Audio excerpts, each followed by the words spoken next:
কেনেকুৱা সকলোৰে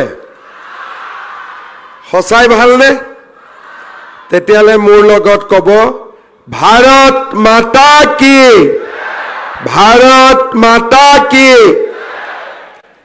আজিৰ সভাত আমাৰ মাজত উপস্থিত ভাৰতৰ সন্মানীয় গৃহমন্ত্ৰী আমাৰ সকলোৰে অনুপ্ৰেৰণাৰ উৎস শ্ৰী অমিত শাহ ডাঙৰীয়া অসম চৰকাৰৰ স্বাস্থ্য মন্ত্ৰী শ্ৰী অশোক সিংঘাল ডাঙৰীয়া গুৱাহাটী লোকসভা সমষ্টিৰ সাংসদ শ্ৰী বিজুলী কলিতা মেধি ডাঙৰীয়ানী পশ্চিম গুৱাহাটী সমষ্টিৰ বিধায়ক ৰমেন্দ্ৰ নাৰায়ণ কলিতা ডাঙৰীয়া শংকৰদেৱ স্বাস্থ্য বিজ্ঞান বিশ্ববিদ্যালয়ৰ উপাচাৰ্য ডক্টৰ অনুপ কুমাৰ বৰ্মন ডাঙৰীয়া আজি আমাৰ অনুৰোধত বিশেষভাৱে উপস্থিত ভাৰতৰ বিশিষ্ট উদ্যোগপতি শ্ৰী ৰাধাকিষণ দামানী ডাঙৰীয়া অসম চৰকাৰৰ বিষয়াবৰ্গ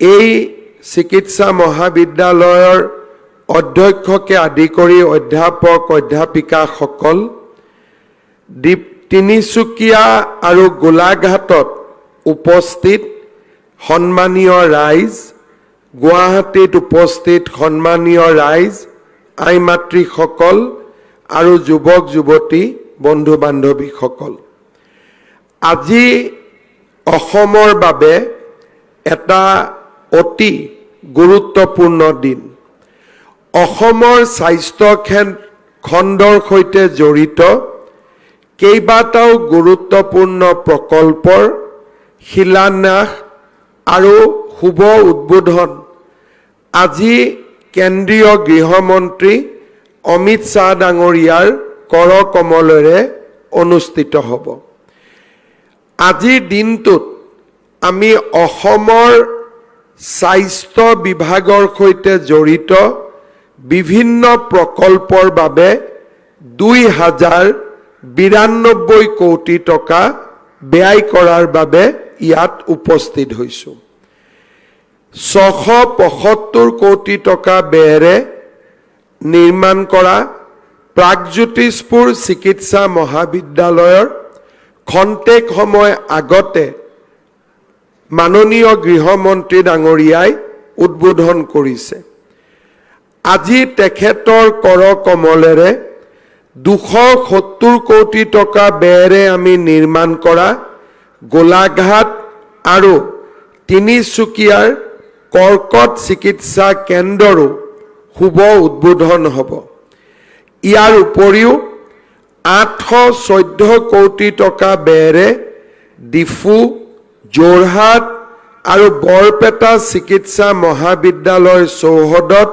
নিৰ্মাণ কৰিবলগীয়া ৩খনকৈ ছুপাৰ স্পেচিয়েলিটি হস্পিটাল গুৱাহাটীত ২১৮ কোটি টকা ব্যয়েৰে নিৰ্মাণ কৰা স্বাস্থ্য ভৱন আৰু ১১৫ কোটি টকাৰে নিৰ্মাণ কৰিবলগীয়া অভয়পুৰী জিলা চিকিৎসালয়ৰো আজি শিলান্যাস অনুষ্ঠিত হ'ব মই আটাইবোৰ স্থানতে উপস্থিত সমূহ ৰাইজক মই আকৌ এবাৰ ধন্যবাদ আৰু কৃতজ্ঞতা জনাইছো আজি প্ৰাগজ্যোতিষপুৰ চিকিৎসা মহাবিদ্যালয়ৰ উদ্বোধনৰ লগে লগে গুৱাহাটীত চিকিৎসা মহাবিদ্যালয়ৰ সংখ্যা ৩খনলৈ বৃদ্ধি পালে গুৱাহাটী মেডিকেল কলেজ প্ৰাগজ্যোতিষপুৰ চিকিৎসা মহাবিদ্যালয় আৰু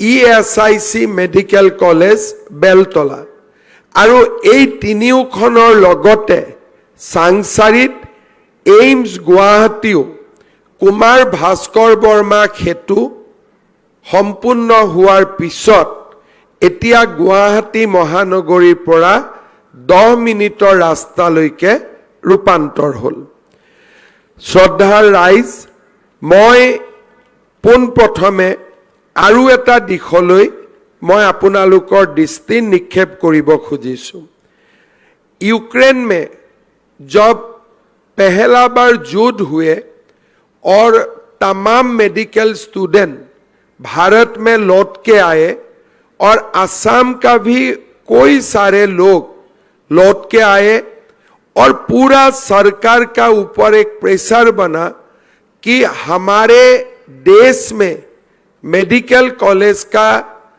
क्यों बढ़ोतरी नहीं हो रहा है कि हमारा लोग यूक्रेन जा रहा है।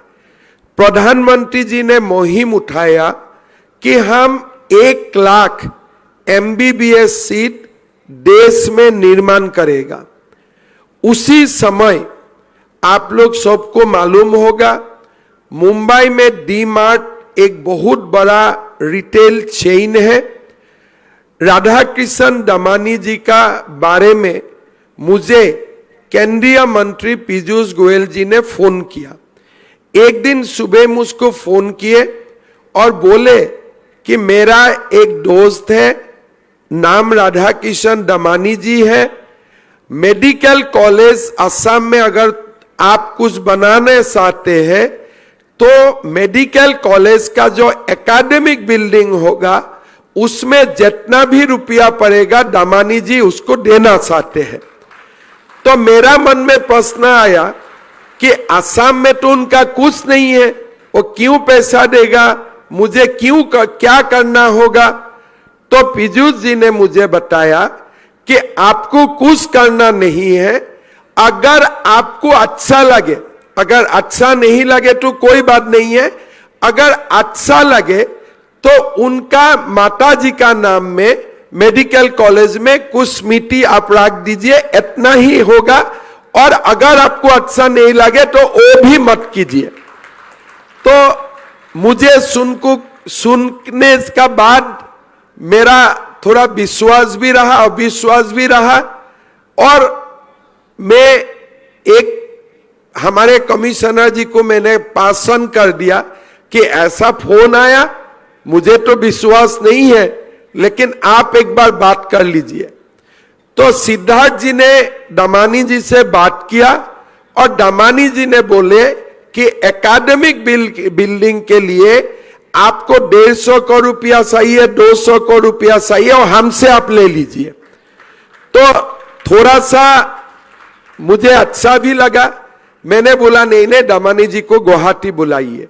तो गुवाहाटी आए और 2022 में हमने एक MOU किया कि प्रागज्योतिषपुर मेडिकल कॉलेज जो सरकार बना रहा है उसका एकेडमिक बिल्डिंग में जो भी खर्चा आएंगे वो दमानी जी हमें देने का काम करेगा। बीच में मुझको लगा कि कुछ असम में शायद काम भी करना चाहेगा, लेकिन 22 से मैं आज 26 सन हुए।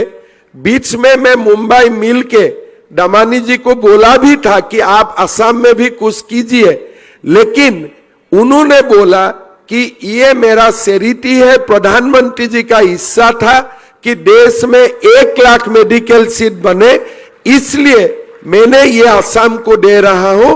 इसके लिए और मुझे कुछ आपको देना भी नहीं है और मुझे कुछ लेना भी नहीं है। तो एक बार दमानी जी के लिए एक पूरा आप लोग सब ताली लगाइए।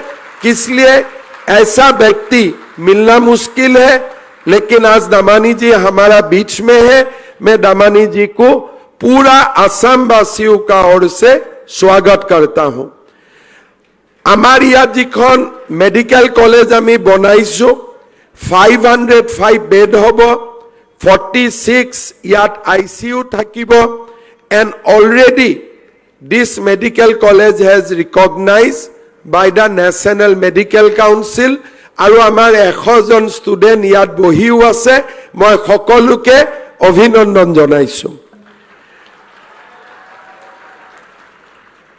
ষ্টুডেন্ট বিলাক আছে নে নাই ইয়াতে? আছে, বঢ়িয়া।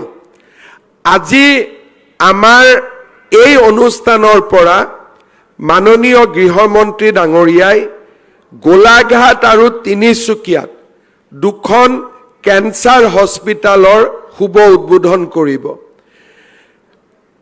आप लोग सबका याद होगा कोविड का पहले माननीय गृह मंत्री जी का उपस्थिति में असम में रतन टाटा जी आए थे और गृह मंत्री जी ने रतन टाटा जी को बोले थे कि उत्तर पूर्व का हर प्रदेश में आप एक कैंसर हॉस्पिटल बनाइए।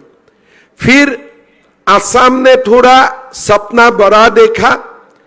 रतन टाटा जी और गृह मंत्री जी का सामने हम लोगों ने एक एमओयू किया कि असम सरकार 50% हिस्सा होगा, टाटा ट्रस्ट 50% कंट्रीब्यूशन करेगा, लेवल 3, लेवल 2, लेवल 1 हम लोग पूरा प्रदेश में 17 कैंसर हॉस्पिटल बनाऊंगा। केमो से लेके रेडियोथेरापी से सर्जरी तक। उसी सिलसिले में आज हमारे 12 कैंसर हॉस्पिटल हो चुके हैं। प्रधानमंत्री जी ने उद्घाटन किया था डिब्रूगढ़ से। आज और 2 कैंसर हॉस्पिटल रेडी हो गया है, तिनसुकिया और गोलाघाट में। गृह मंत्री जी वर्चुअली इसका भी आज उद्बोधन करेगा और लगभग और 3 हो जाने से हमारा 17 कैंसर हॉस्पिटल का जो एक सपना था वो साकार हो जाएगा।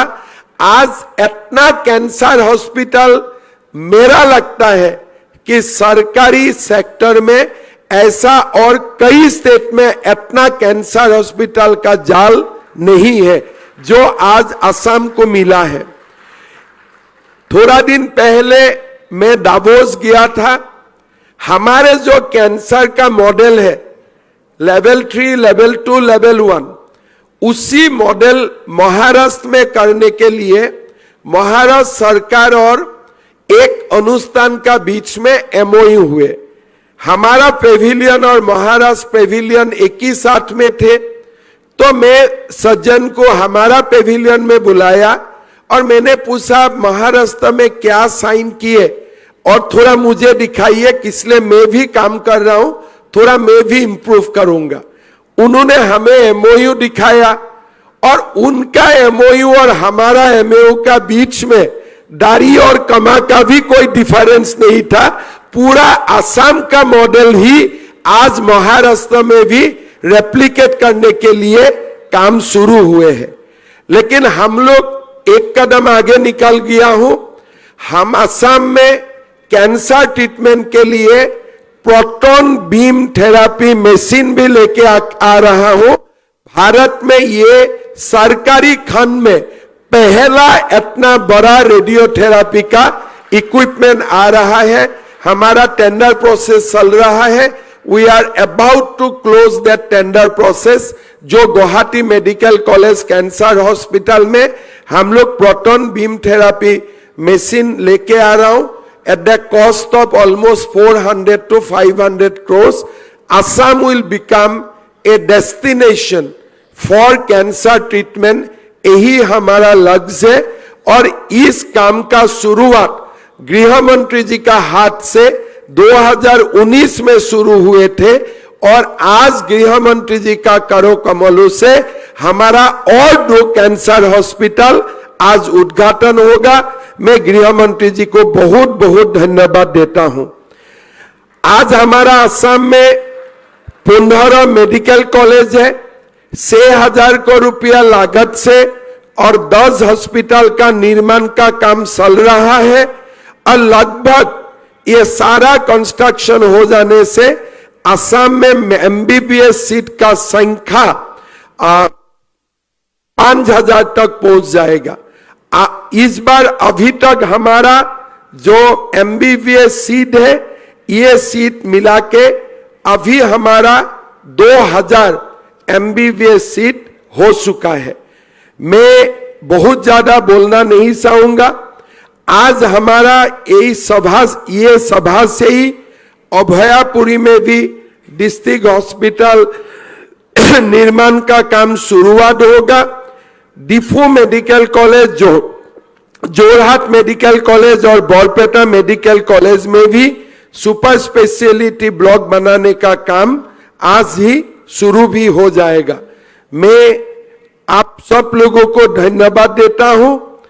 हमारे लक्ष्य से कि सारे जिला में एक एक मेडिकल कॉलेज हो और मेरा लगता है कि बाय 2030 हम लोग ये लक्ष्य पूरा कर लूंगा। अगली साल हमारा बंगाईगांव में भी नया मेडिकल कॉलेज शुरू हो जाएगा। आमार अहोमर लड़ा छुवाली मेडिकल पढ़िबर कारणे जाते देशर बाहिरत ना जाय तार कारणे আজি আমি प्रचेष्टा करिछु। আজি যদি আমি এই मेडिकल कॉलेज खन नकरिलुहेतेन এই 100 गराकी लड़ा छुवालीर 80 जने केतियाও जीवनत मेडिकल कॉलेज पढ़िब नोवारिलेहेतेन। कारण बाहिरत मेडिकल पढ़िब गले जिमान टका দিব লাগে मध्यबित्त समाजखने इमान टका केतियाও দিব নোৱাৰে। সেই কাৰণে আজি অসমত এটাৰ পিছত এটা আমি মেডিকেল কলেজ বঢ়াইছো, স্বাস্থ্যৰ সুবিধা বঢ়ুৱাইছো আৰু আজি আমি নিজে দেখা পাইছো যে আমাৰ maternal mortality rate, infant mortality rate নাটকীয়ভাৱে আজি কম হৈছে। মানুহে ফ্ৰী ডায়ালিसिस পাইছে। লৰা ছোৱালীক আমি বিনামূলীয়াকৈ ট্ৰিটমেন্ট কৰিছো আৰু আমাৰ ৰাজ্যত আমি স্বাস্থ্যৰ ক্ষেত্ৰত এখন মডেল ষ্টেটলৈ ৰূপান্তৰ কৰাৰ বাবে চেষ্টা কৰিছো। নাৰ্ছিং এডুকেশ্যন বাঢ়িছে, নাৰ্ছৰ সংখ্যা বাঢ়িছে, আমাৰ ছোৱালীবিলাকে পঢ়িব সুবিধা পাইছে আৰু মেডিকেলৰ লগত জড়িত পেৰামেডিকেল কোৰ্সো আজি আমি ডেভেলপ কৰি লৈ গৈ আছো। মই প্ৰাগজ্যোতিষপুৰ মেডিকেল কলেজক অভিনন্দন জনাইছো আৰু মই আশা কৰো যে এই মেডিকেল কলেজখন অসমৰ ভিতৰতে এখন সুন্দৰ মেডিকেল কলেজ হিচাপে গঢ় লৈ উঠিব। আজিৰ পৰা আমি ইয়াতে আইপিডি অপিডি সকলো আৰম্ভ কৰিব পাৰিম। গুৱাহাটী মেডিকেল কলেজৰ বিল্ডিঙৰ ৰিনোভেশ্যনৰ সময়ত আমাৰ ইয়াৰ পেচেণ্টৰ লোডো বহুত বাঢ়িব। চিকিৎসকসকলে, অধ্যাপক অধ্যাপিকাসকলে তেওঁলোকৰ দায়িত্ব পালন কৰিব। তাকে মই আশা কৰিছো। পুনৰ এবাৰ সকলোকে ধন্যবাদ জনাই মই মোৰ বক্তব্যৰ সামৰণি মাৰিছো। সকলোৱে মোৰ লগত আকৌ এবাৰ ক'ব, ভাৰত মাতা কি, ভাৰত মাতা কি। बहुत बहुत धन्यवाद। जय हिंद, वंदे मातरम, जय आय असम।